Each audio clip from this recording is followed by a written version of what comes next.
My name is Alexis Akagawa, and I am a Senior International Student Advisor here at the ISSO. So, thank you for making it through this last ad drop, being here during fall semester, and again, congratulations to those of you finishing and thinking about OPT.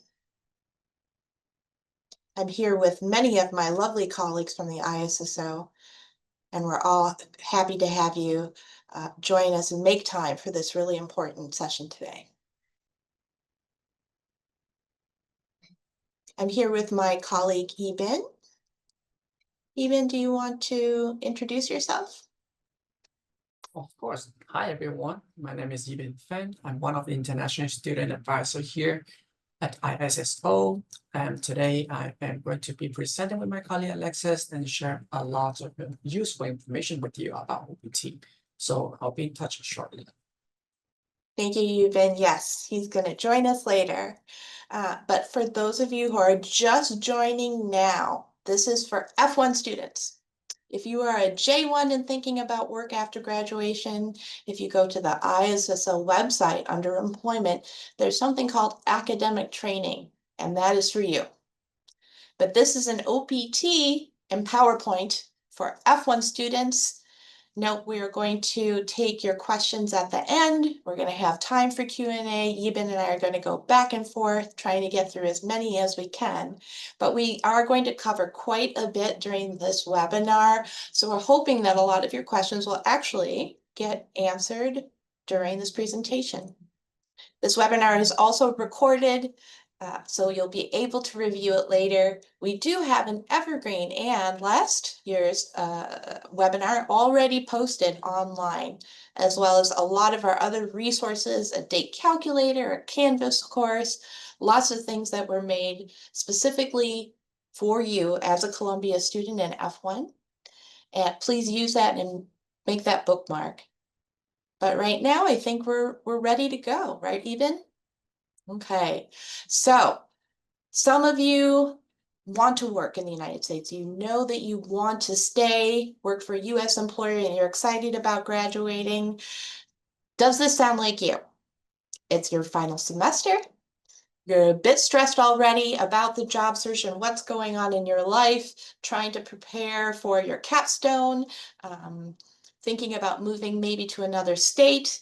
You know that you want to work, but you've heard of OPT, not really quite sure what it is. Well, this is the place for you. We're going to break it down and give you all the tips that we have to make it easy for you to say yes to your employers, yes to say yes to recruiters, yes to the employment and all the wonderful things that you're going to have as an alumni of Columbia University. So, optional practical training, OPT. Just like we've been living with F1 and a lot of immigration acronyms, this is another one. Optional practical training is a work benefit that is tied to your F1 status. It is to implement the theoretical knowledge you gained in school in a practical setting. You're choosing to stay and work in the United States. It allows you to remain in the United States on that F1 status. Remember, Columbia will remain your visa sponsor after you complete your academic program with permission to work commensurate at your level in your academic field of study up to 12 months. So, a reminder that all F1 students need to be in the United States for those 2 consecutive semesters in order to apply for OPT. Those of you who are go-getters and really excited and you're graduating next May, that's okay. You can attend. We're happy to have you here today. We will also be having more OPT workshops, another one this semester and more next spring 2026. You can attend as many times as you'd like. So OPT is essentially a very simple process. There are 2 steps. One is applying to the ISSO. Remember, only the ISSO can give you an updated OPT I-20. You have to have that recommendation, a specific I-20, which you're then going to download, sign, endorse, right? With an ink pen, you're going to scan it. And then step 2, apply to the US government, USCIS, that is United States Citizenship and Immigration Services. And the whole point of this OPT process is to get something called an EAD, another acronym, I know. What is an EAD? Well, the whole point of this OPT process, what is the proof that you are actually approved by the US government? This EAD means Employment Authorization Document. And it has your name, it has your photo, and the dates that you're allowed to work, right? Up to that 12 months. So that is what a recruiter, that is what human resources, that is what payroll needs in order to I-9 or to onboard you, to get you into the system. That is the verification employment document that you have to have. That's the whole point of this OPT process. So we're going to take you on a journey. And you've met Ibin, you've met me. We're here to help you from that ISSO. But who is on the other end? Who is the USCIS? Well, here's John. He works at USCIS and he receives tons of applications every day. USCIS receives 26,000 pieces of mail a day.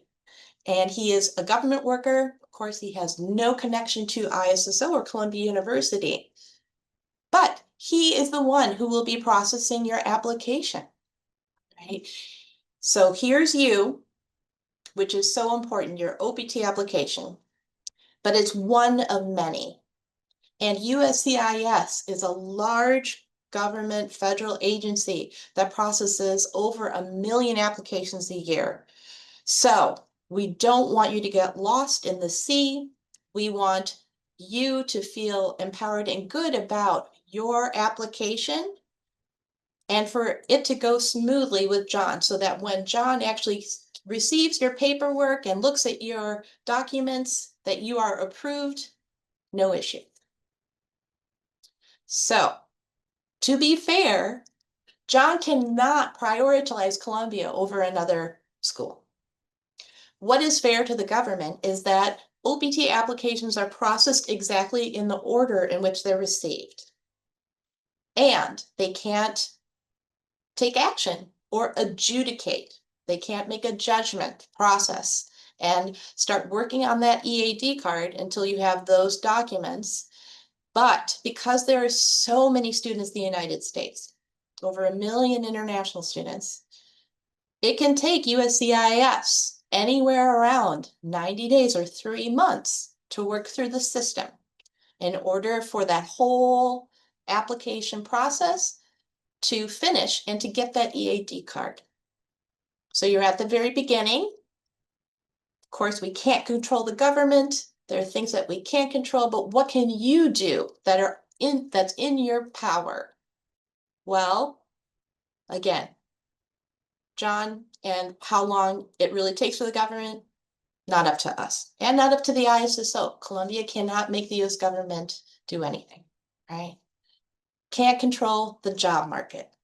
If there are shocks, swings, ups and downs. We can't change the immigration rules. They apply to everyone. But what can you do? Well, apply early. Choosing that start date, making that decision for yourself about what's best for you and your career. Using and trusting the ISSO website, and coming back to us for any updates. We will have time again for that Q&A at the end of our presentation. So let's start with that tip 1, applying early. What does early mean? How early is too early? Some of you are excited, have already emailed us. This is the one of the most important questions and one that we get frequently, right? Even 90 days. We can't touch your program too early. We can't go into your CVIS record and make a recommendation. It was just add drop. The government is risk averse. Why would the US government start giving you and processing and let you apply for OPT if you haven't figured even finalized your classes yet? So again, there is a timing which we can't control, and that is this range of when is early right, or the start date of when you can apply to the ISSO for your OPT I-20. And that is 90 days before your program end date. So those of you who have a December 19th I-20 end date, well, the earliest date that you can upload your documents through Compass would be September 20th. Then that I-20 end date, you have that 60 days to apply, and that is to be received by the government. Not only having us complete our job, your school completing their job, but the government having received your whole application. It's not a grace period, right? It's a window of 60 days after your program end date to receive your OPT application. Remember that the grace period, right, is for pre-departure preparation. It means that you're leaving the United States, and that is not what you're doing. You're signaling to the US government that you want to stay, that you're remaining. So that 60-day window, right, we don't think of it as a grace period or ending. You're still maintaining F-1 status, but it is the range of dates where you can choose and still apply if you're in the United States. So what are things you can control? We're going to break it down, and what are the cons and pros to applying early, and your consequences, your choices about timing, your mental state, and then your logistics. So let's talk about timing first. We always want to see your application, and Eben and I are so happy that you're here and you're already one step ahead of the process by learning about OPT. You're doing all the right things already. And so to keep continuing on doing that right thing is making an early application, not only to us and then turning it around to USCIS in order to reduce the amount of problems. If anything goes wrong, again, John is a human being, Eben and I are people. What if we make a mistake? Okay, well, we want to have time to be able to fix something. If Eben and I see your application and we're like, oh, this doesn't make sense, we want time to be able to reach out to you to fix it and to say, hey, I see that you uploaded everything, that I have a question, let's talk about it. Okay, so an early application gives both of us and John, that USCIS officer, right, time for things to reach out and to fix any problems. If you apply early, guess what, right? Because the government is fair, they try to their process in the order in which they're received, you are more likely to have that EAD card in hand for when you need it. So 30 days before the end of your program, right, you're going to be graduating. Well, then you can actually tell your recruiter or your company, hey, I have that card. I know when I can start. I'm ready. I'm ready to begin work. For those of you living in the dormitories and are wanting to move, well, guess what? You're still going to have that stable address for the next 3 months. So getting that EAD card in time before the semester end date is more likely. The late application, well, no matter how late you apply, right? Trying to delay the process doesn't give you more time. The US government is risk averse. The end date of your EAD is always going to be 14 months after your program end date. The government isn't going to let you stretch that 12 months forever, right? OPT is for, again, tied to your student visa. So if you apply too late, you don't get more time. It eats away at your OPT time. You may get less than 12 months. We don't want that to happen to you. We don't want you to have to say to a recruiter, oh, I can't take a 12-month contract. I waited too long. I only have 10 months left. We don't want you to miss an opportunity. And there is such a thing about something being too late. Again, that's 60 days. That's a hard deadline. That is something that the ISSO Columbia University can't overcome. Those are rules that are set for every international student in the United States. They apply to everyone. So there is such a thing as too late to submit.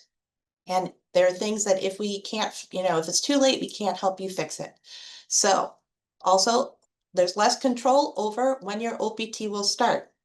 Again, it's hard to guess when within that 90 days, the government is going to adjudicate or make that decision and process, manufacture, print that EAD card and send it through the US Postal Service mail, especially around the holiday season.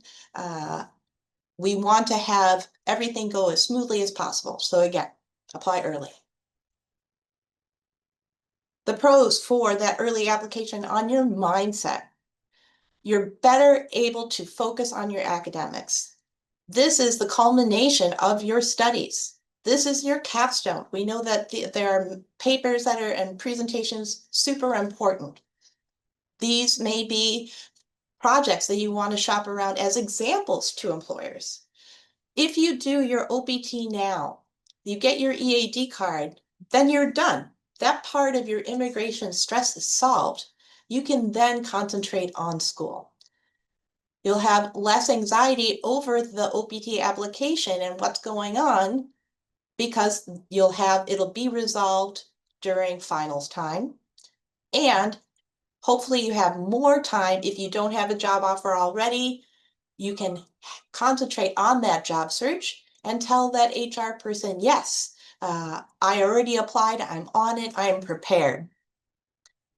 And you're more likely to have that EAD card before that job contract or that job offer comes in. You can give that firm start date to your HR or recruiter saying, yes, I already approved. I have January 1. I have January 15th. I have February 1. Whatever you choose, you can give them a firm start date and say, yes, I am legal. You're not going to get in trouble. I'm not going to get into trouble. I am approved by the US government to work and to say yes. A late application, you could miss out on job opportunities waiting for that EAD card, juggling too many things with the logistics and your academics. And also, if you move, trying to update and tell the government what your new address is. Again, it's a government federal immigration system with so many applications. Are they going to be able to update their system in time to give you that EAD card? Unsure. For the logistics now of the early application,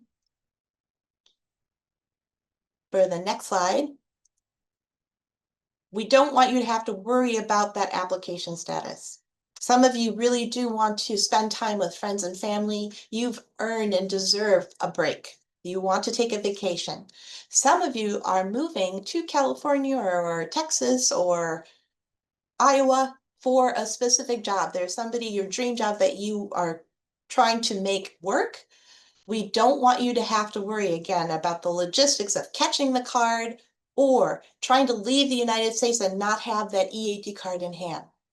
So traveling after graduation with the EAD card in hand is so much easier, and you will have those documents ready to go. It's a big relief. A late application, you're responsible bribing your friends with chocolate and roses to try to watch your mailbox while you're gone. That's a logistical hurdle. Some of you may need that EAD card for a visa into another country or in order to renew your F-1 visa. So the EAD is from USCIS, getting your visa is from Department of State.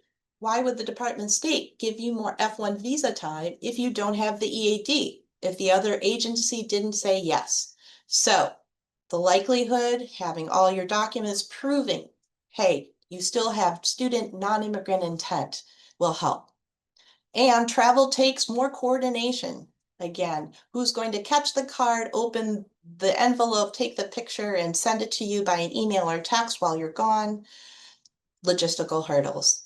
And unfortunately, there is a such thing that if you're denied while you're outside the United States after your degree program, after that December 19th, if you're denied in January and you're on holiday, you can't come back in and reapply. The whole thing is done. There's no second chance. So that's the bad part. This is the good part. We are assuming that you are going to find a job. We are believing that everything will work out. So This question even and I get a lot as well. Do you need to have that job offer in order to apply to the ISSO or to the government? What do you think the answer is? No, you're right. You do not have to have that job offer to apply for post-OPT.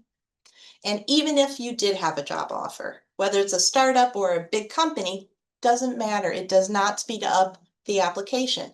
The government can't pay favorites and say, oh, this one is a startup, this is a big company, they need you more than another company. No. So no job offer, no contract is needed. And even if you did submit it, it's not going to make a positive impact at all on your application. So what's the moral of the story? Don't procrastinate. Apply as soon as you're eligible. And your academic workload only gets more intense as the semester goes on. We want you to have as smooth a transition as possible. So to recap, there are many benefits of applying early. Stress-free is the way we want you to be. The later that you apply, the higher potential of risk, and we don't want you to miss out on those opportunities. And no, you don't need a job offer. So I'm going to turn it over to Yvonne. All right, thank you so much, Alexis. Those are very good information, and I hope that you all are taking notes, getting ready to submit your application very soon. But the next thing we are going to talk about is choosing a start date and stick with it. I know for some of you may not be easy to find a start date if you, for example, if you don't have a job offer yet. Some of you, if you already have a job offer, it's relatively easy to set that date in. But it all starts with choosing your start date for your OPT. And you cannot submit your OPT application with ISSO without a start date. So let's look at this range of dates here. You can choose your OPT start date from 60 days following your program end date. That means that you could choose one of those days within your grace period. As you can see, the earliest day will be the very next day after your program end date. Unfortunately, we don't have a magic formula that could help you choose a day, so you'll be the one to pick the day from this range. Now, a question for you all here.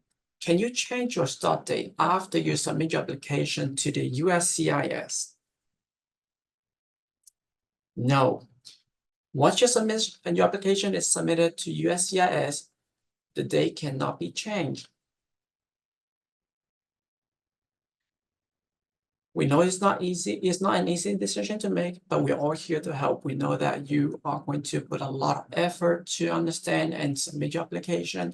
So let's take a look. There are some factors that you might want to take into consideration when you are selecting a start date. Do you already have a job offer? Will you be using any of the unemployment time that we mentioned? Are you planning to travel during this time to visit your family and friends outside of the US? So those are the little things that you will need to put into consideration. Now, with all that being said, let's take a look at some case study. We have a student example for spring graduate and then the other one for fall graduate. So let's take a look and see what day they choose. And we're going to look at this short video here real quick.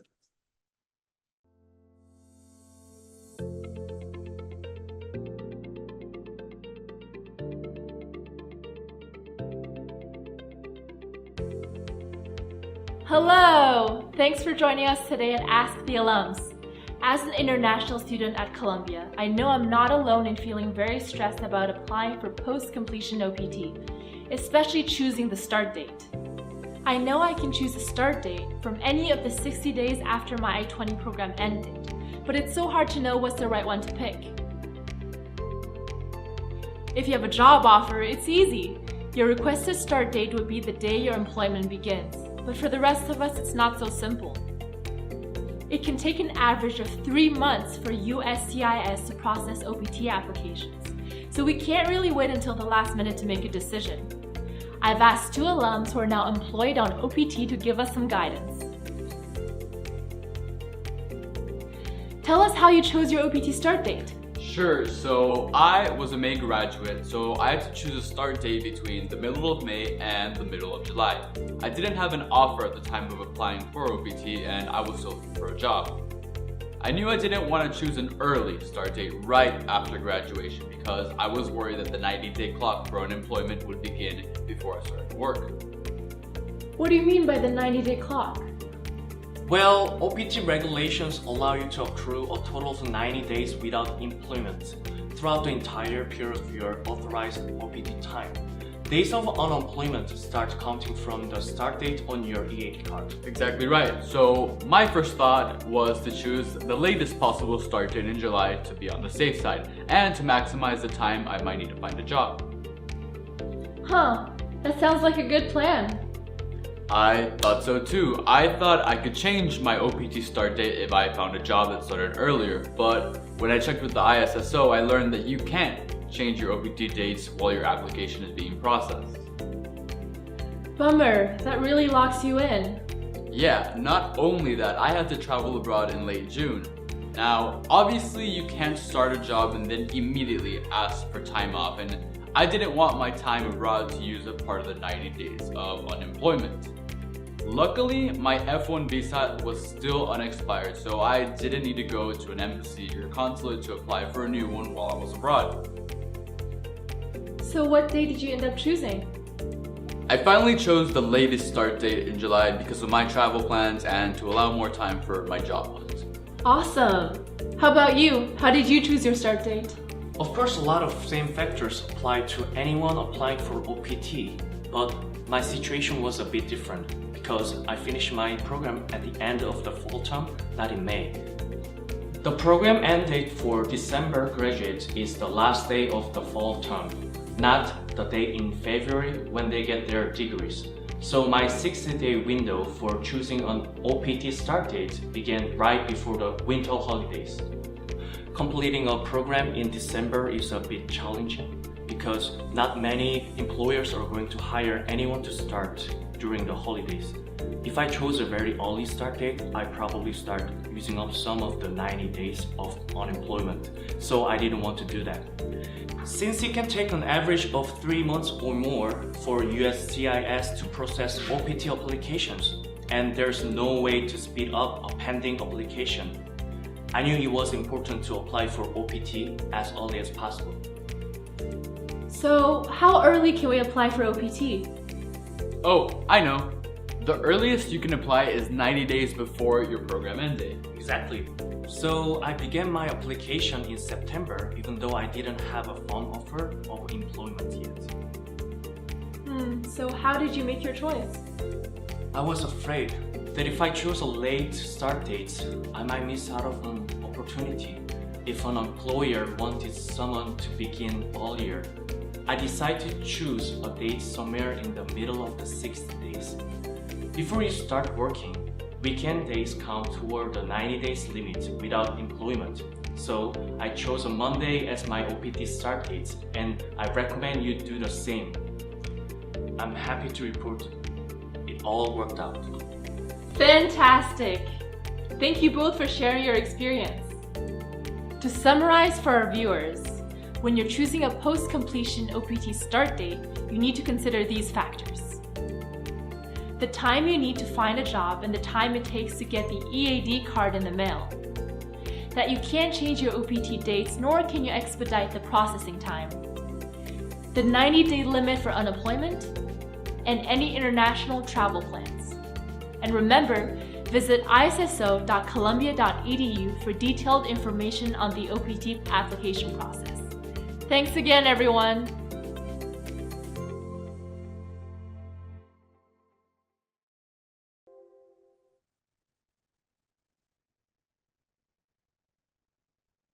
All right, I hope that you found this video very useful and can answer some of your questions that you have about choosing a start date. As you can see, each person is slightly different, so your friend's start date may not match your goal or your expectations, so choose your date wisely and stick with the date that you chosen for the start date.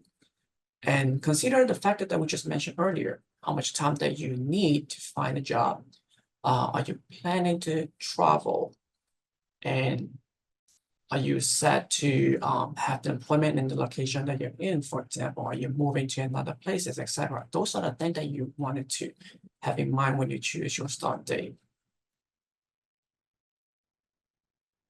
Next, we are going to talk about a little bit of our ISSO website.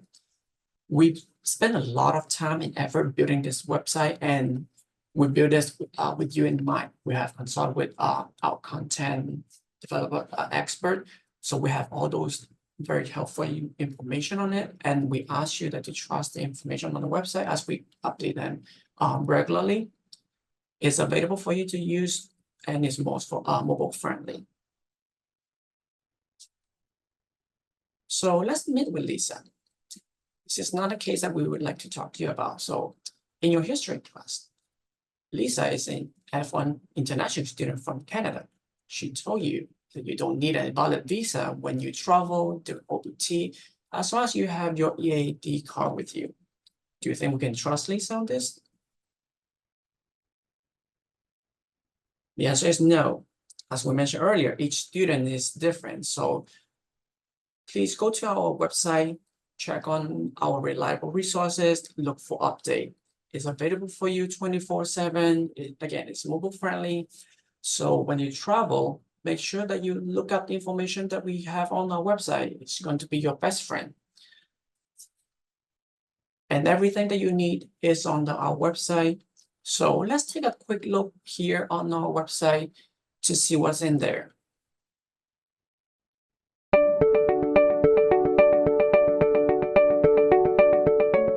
Hello and welcome to the ISSO website. The purpose of this short video is to go on a brief tour of the website specific to post-completion OPT. We'd like to show you how easy it is to use and highlight some important topics. To begin, we will scroll over the header Employment, and under For Students, we will click on F-1 OPT after your program. As with all our web pages, you will see details relevant to each page and topic.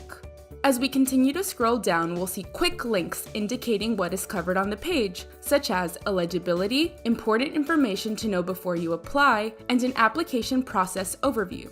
As long as you carefully follow our ISSO instructions, there should be no issues with your OPT application.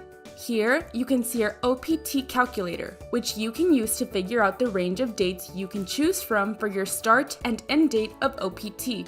We would now like to highlight another important topic, travel during OPT. Information on this topic can be found by hovering over our Visas and Travel tab. Under For Students, we'll select Travel during F-1 OPT. It is important to know if you are traveling and plan to return before the program end date on your I-20, since your re-entry will be based on your return as a continuing student. In this scenario, your OPT application has no impact on travel regardless of whether it's pending or approved, since you're currently enrolled and will return to the US before the end of the semester. With the pending OPT application after your I-20 program end date is passed, we recommend that you remain in the US until your OPT application is approved. This is because if you're abroad and your OPT application is rejected or denied, you will no longer be eligible to enter F-1 status to apply again for post-completion OPT. That being said, there are certain circumstances where an F-1 student may want or need to travel with the pending OPT application after their I-20 program ended. If this is your situation, please see the documents here. These are the documents that we recommend you have with you when you request entry back into the US. We also recommend flying to JFK or Newark, as we have interacted with those CBP, Customs and Border Protection officers. Finally, with an approved OPT application and your EAD in hand, traveling as an F-1 student is far less complicated. Below, you will be able to see the documents that you require as you are still in F-1 status while on OPT after graduation. Thank you!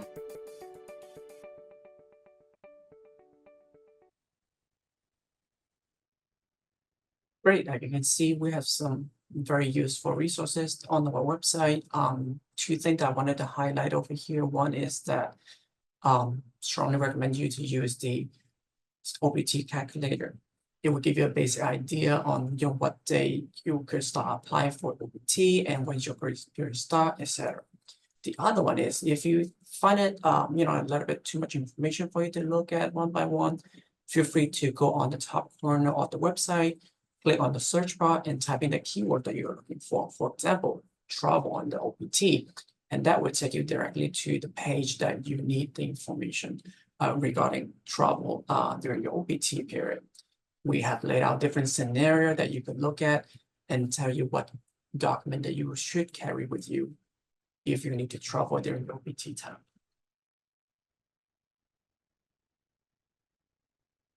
Since the beginning of this semester, we've been emphasizing and warning our students to be aware of potential scammers. We've seen increased number of students from different places, not just Colombia, but across nation that get scammed by those scammers. So here's a little note that we have for you. If you do receive a unknown caller or someone that called and pretend to be the local officer or a foreign entity that asks you about your social security number or asks you to pay a certain money in order to release or unlock your immigration record, please do not answer or give out any of your personal information and hang up immediately. If you are unsure, you could ask the person for a phone number to call them back. And once you come down, you can reach out to the ISSO office just to verify if that phone call is legit or consult with a police officer if needed. Do not give out your personal information or send any money throughout the phone. So be aware of those scammers around this time. Let's do a quick recap.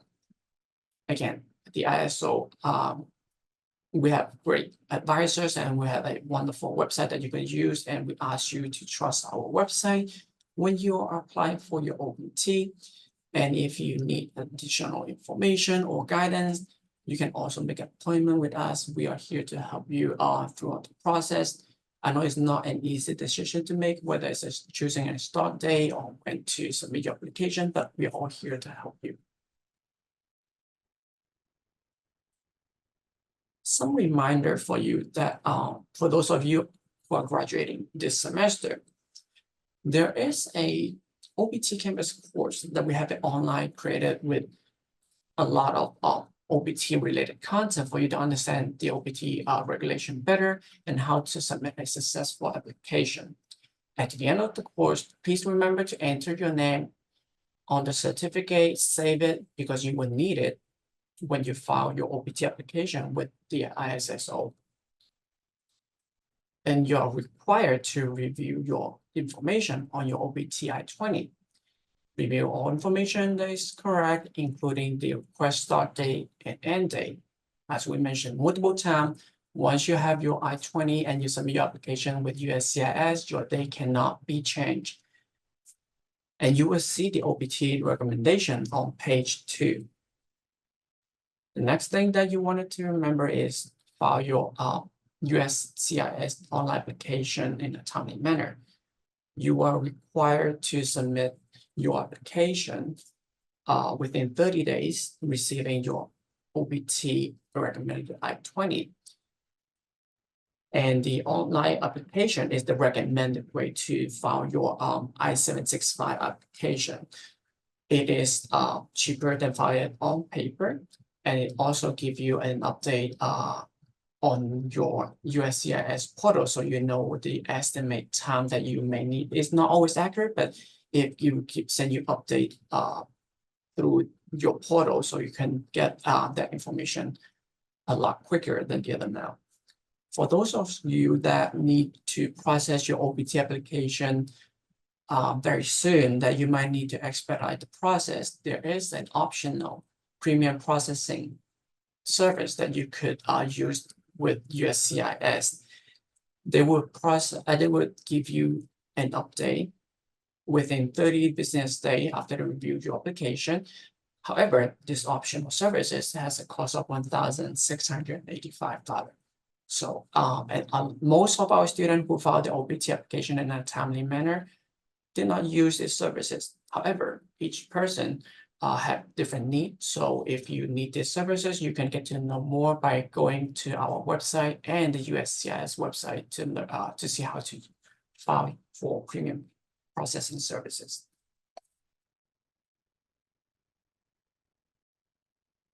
Also, you need to remember that you must be in the United States when you file your OPT application to USCIS. This is just the beginning. You need to report your employment with ISSO office so that we could stop the clock and have your unemployment time counted accurately in the system. We also recommend you that you use for example, an Excel spreadsheet or some other online tool to count your unemployment day so that you have a better idea how much time you have used or you have left in the future, just in case that you need to switch job from company A to company B. The next thing you wanted to put on your little checklist is your on-campus employment. Once you finish your program and you enter the phase where you need to apply for your OPT, your on-campus employment will stop. You will no longer be able to work as a student on campus. However, once you have your OPT and you are eligible to apply for a certain job within Columbia, you're more than welcome to apply for those positions and start your employment under your OPT instead.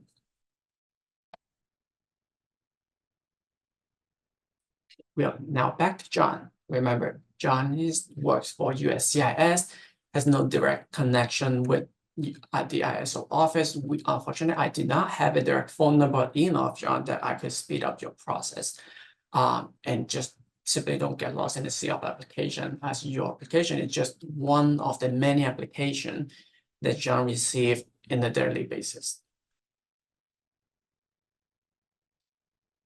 We know how important this process is for you, and we always wanted to help and make this process easy and smooth for you.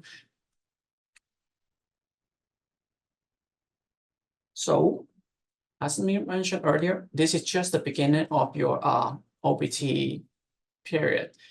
After you get your EAD card, continue to use our website to do the following: stay informed and report any OPT employment update, those including your first OPT employment, if you have a new employer, or you have a second employer during your OPT time.